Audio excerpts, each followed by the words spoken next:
Petunjuknya, kenapa orang yang dicintai Tuhan, yang dikasihi Tuhan, itu hidupnya sengsara, hidupnya menderita. Karena orang yang hidupnya sengsara, orang yang hidupnya menderita, itu akan selalu bergantung sama Tuhan. Setiap saat akan berdoa, setiap saat akan menghadap Tuhan, gak siang, gak sore, gak malam, gak pagi. Karena apa? Karena yang dipunyai cuman Tuhan, backingannya Tuhan. Beda dengan orang yang bergelimang harta, orang yang senang foya-foya, orang-orang yang hanya mengejar duniawi. Ketika mereka ada masalah, ketika mereka bersenang-senang ataupun mereka curhat, itu biasanya ke sesama manusia. Minta tolongnya juga sesama manusia. Beda. Kalau orang dicintai Tuhan, yang hidupnya sengsara, mau ngadu ke siapa? Mau minta tolong ke siapa? Kalau nggak ke Tuhan. Kenapa? Karena orang zaman sekarang mau nolong orang itu milih-milih. Kalau kelihatannya sengsara, kelihatannya menderita, ya nggak mau nolong. Kebanyakannya seperti itu. Jadi orang yang sengsara, orang yang menderita, orang yang dicintai Tuhan, bergantungnya ya satu sama Tuhan. Ini banyak kejadian di masyarakat kita, apalagi di Indonesia. Bagaimana kalau seorang rakyat jelata, nggak punya uang, nggak punya apapun, kena kasus hukum? Jarang pengacara yang mau membela. Kenapa? Karena pengacara belum tentu membela yang benar. Banyak dari pengacara itu membela yang punya uang, yang punya kekuasaan. Bodoh amat dengan yang namanya kebenaran dan keadilan. Bagi mereka, uang adalah segala-galanya. Itu bedanya orang yang beriman sama Tuhan sama orang yang enggak. Punya pedoman hidup yang dididik sama Tuhan. Dari apa? Dari perjalanan hidupnya. Orang hidup itu ngolah rasa, ngolah batin, ngolah kehidupan, ngolah ilmu. Semuanya dijalani. Mau sengsara, mau senang, mau apapun itu. Mau dikucilkan, dilempar tai kayak Nabi Muhammad, ataupun dibully, diasingkan, diusir, dicemooh kayak Nuh dan lain-lainnya. Itu apa?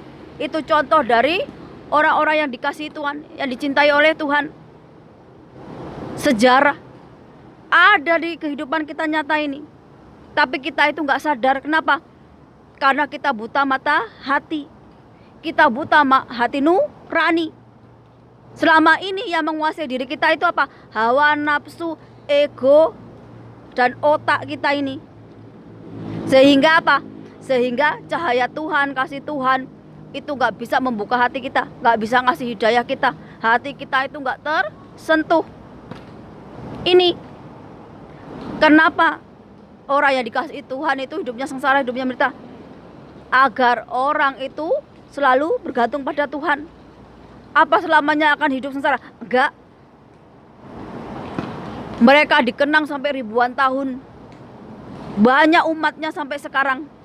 Contohnya siapa? Siddhartha Gautama, Nabi Muhammad, Isa, Nuh, Musa.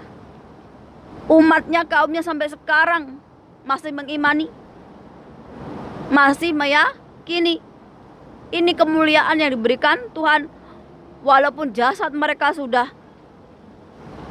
hilang di telan bumi, tapi sejarah mereka tetap terekam jejaknya di alam ini. Kita yang di zaman sekarang ini pun masih belajar dari mereka. Melalui apa? Melalui agama yang mereka bawa, melalui kitab suci yang mereka tinggalkan. Ini. Dan juga di akhir zaman ini, hati-hati dengan lidah kita. Kenapa? Karena lidah itu lebih tajam dari sebuah pedang. Karena lidah, rumah tangga orang bisa hancur. Karena lidah, orang bisa perangan. Karena lidah, orang bisa bunuh-bunuhan. Karena lidah bisa mengubah dari yang hitam menjadi putih, yang putih menjadi hitam. Ini yang orang gak sadari. Betapa dahsyatnya lidah kalau gak dijaga. Kok saya tahu? Karena saya orang Jawa. Saya belajarnya ilmu rasa, ilmu batin. Jadi apa yang saya rasakan saya ngerti. Petunjuk apa yang harus saya lakukan saya tahu. Contohnya kalau saya harus menjaga kata-kata, ya saya menjaga kata-kata. Agar apa? Agar itu nggak bikin mudarat di kemudian hari. Contohnya apa? Karena saya lahir di Kamis Legi. Biasanya rata-rata orang Jawa itu ngerti. Kalau orang lahir Kamis Legi itu si pahit lidah atau omongannya mandi. Itu yang perlu dijaga, nggak sembarangan ngomong.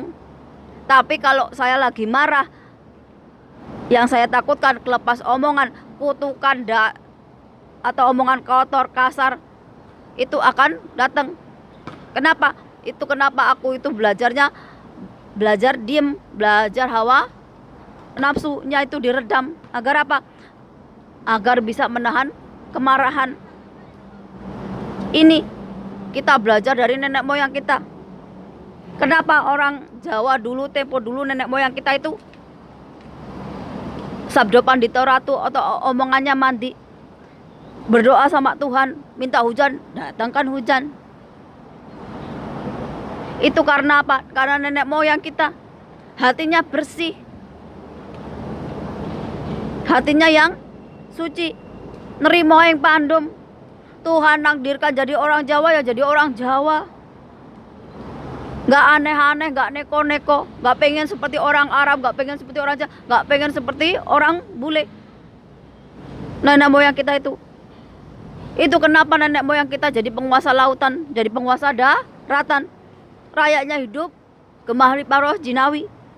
Ratunya adil. Rajanya juga berwibawa, berkah, risma. Karena apa? Karena mereka itu orang yang mau tirakat, orang yang mau membersihkan diri, orang yang mau ngaji diri, orang yang mau memperbaiki diri. Kalau rakyatnya hidup sengsara, banyak kemaksiatan, banyak terjadi peperangan, kerusuhan, ataupun rakyat hidup sengsara, pasti akan lahir seorang pemimpin yang berjiwa besar. Tuhan itu pasti gak bakal ninggalin umatnya ketika dalam keterpurukan.